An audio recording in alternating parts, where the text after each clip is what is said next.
Bonjour tout le monde, dans cette vidéo-ci, on va discuter de l'information incomplète dans les jeux. Donc essentiellement, ça va être une série de trois vidéos. Une série de trois vidéos où on va discuter d'abord dans cette vidéo-ci de qu'est-ce qu'un problème de jeu, de théorie des jeux en cas d'information incomplète. Donc quand il nous manque d'une information sur un des deux joueurs. Et ensuite, on va voir comment est-ce qu'on est capable de résoudre ce problème-là à l'aide de probabilités et d'être capable de trouver ce qu'on appelle un équilibre Nash-Bayésien en stratégie pure dans le cas d'un jeu avec information incomplète. Donc, je vous recommande fortement d'écouter ces trois vidéos-là dans l'ordre, un à la suite de l'autre. Ça va vraiment faciliter notre compréhension du problème, surtout qu'on va souvent faire référence aux vidéos entre eux.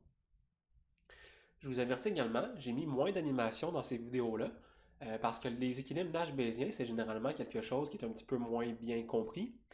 Et si jamais vous avez besoin de mettre la vidéo en pause, à ce moment-là, vous allez avoir l'ensemble de la diapositive à votre disposition. Donc, c'est quoi le problème d'un jeu en information incomplète?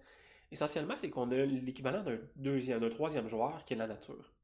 Donc, dans un jeu normal, par exemple, je vous présente ici à gauche, c'est un jeu qu'on connaît déjà, c'est le jeu du poulet. Donc, le jeu du poulet, si vous n'êtes pas familier, je vous invite à aller voir dans la série de vidéos sur la théorie des jeux que j'ai fait. Je vous invite à aller le trouver, vous allez mieux comprendre c'est quoi le jeu. Mais essentiellement, dans le jeu du poulet, vous avez deux individus qui courent un vers l'autre à leur mort. Et si les deux décident de continuer tout droit dans leur voiture, ils vont faire une collision et vont mourir. Et donc ça, c'est le jeu normal. Donc généralement, on essaie d'éviter ce scénario-là où nos deux joueurs prennent un accident et vont avoir un très mauvais outcome. Par contre, on peut aussi imaginer une variation sur ce joueur-là, sur ce jeu-là, où le second joueur est un kamikaze. À ce moment-là, le second joueur a beaucoup d'utilité à aller continuer. Et donc, plutôt que d'avoir un paiement de moins 10, son paiement passe à 10. Et donc, c'est un deuxième jeu. Et on ne sait pas le joueur contre qui on joue. Nous, je suis le joueur 1. Moi, je sais que je suis un joueur normal. Mais le joueur 2 pourrait être un kamikaze ou pourrait être un joueur normal. Et c'est quelque chose que je ne sais pas. C'est quelque chose que je ne sais pas. Et c'est la nature, le joueur 3. La nature va décider si oui ou non notre joueur 2 est un kamikaze ou un joueur normal. Et le joueur 2, lui, est très au fait de sa condition. Et donc, on peut souvent parler du problème avec information incomplète de cette façon-ci. J'ai un jeu avec deux matrices, donc deux matrices de paiement dépendant de si mon joueur 2 est normal. Donc, si mon joueur 2 est normal, les paiements vont être distribués comme on le voit à gauche. Et si le joueur 2 est un kamikaze, les paiements vont être distribués d'une autre façon. Donc, le seul changement ici, là, c'est que le paiement du joueur 2 passe de moins 10 à 10 dans le cas du joueur 2 kamikaze. Et le joueur 1 va devoir attribuer des probabilités de se retrouver dans chacun de ces deux jeux-là pour décider de sa stratégie optimale. Donc, ça va être quoi sa meilleure stratégie, ne sachant pas si le joueur 2 est normal ou kamikaze. Donc, initialement, ce qu'on peut déjà voir, c'est qu'on a deux équilibres de nage dans le jeu normal. Donc, dans le jeu normal, si A est égal à 1, donc si A est égal à 1, je retourne ici, là. Donc, si A est égal à 1, ça veut dire que 100% du temps, on va se retrouver dans la matrice normale, le joueur 2 normal. Dans ce cas-là, on a deux équilibres de Nash, l'équilibre continué-dévié et l'équilibre dévié-continué. Vous pouvez mettre la vidéo en pause si vous voulez vous le prouver en examinant effectivement avec les alternatives, mais c'est ce que vous allez trouver. Inversement, si alpha est égal à 0, eh bien, vous allez avoir qu'on va toujours être dans le jeu où le joueur 1, le joueur 2 pardon, est un kamikaze, et à ce moment-là, on a un seul équilibre de Nash, et c'est l'équilibre dévié-continué.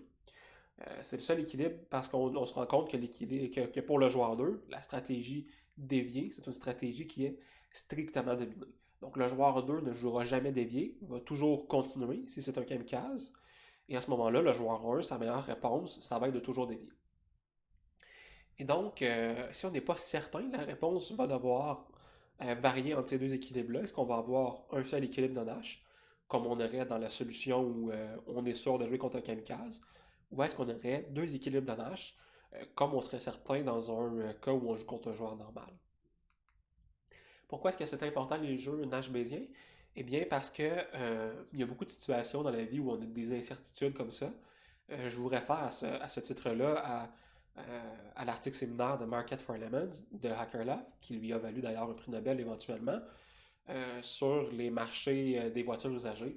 Donc, comment est-ce que le manque d'information fait nous pousser en fait à avoir des marchés qui n'existent tout simplement pas. donc des marchés qui imploseraient sous l'effet de cette asymétrie d'information-là. Vous avez le même genre de raisonnement que vous pouvez vous faire avec les compagnies d'assurance, par exemple. Donc, si je suis une compagnie d'assurance, tous les gens qui vont vouloir s'assurer, c'est peut-être des bums, des gens qui ont des grands risques de commettre des actes qui vont faire en sorte qu'ils vont réclamer leur assurance. Et à ce moment-là, je vais demander une prime d'assurance beaucoup plus élevée, auquel cas, juste les casse-cou vont vraiment vont vouloir de mon assurance, et etc., etc. Et donc, on se rend compte qu'il y a certains marchés comme ça qui pourraient imploser lorsqu'on est en information incomplète. Et c'est là que l'étude de ces jeux incomplets-là prend tout son sens d'un point de vue économique.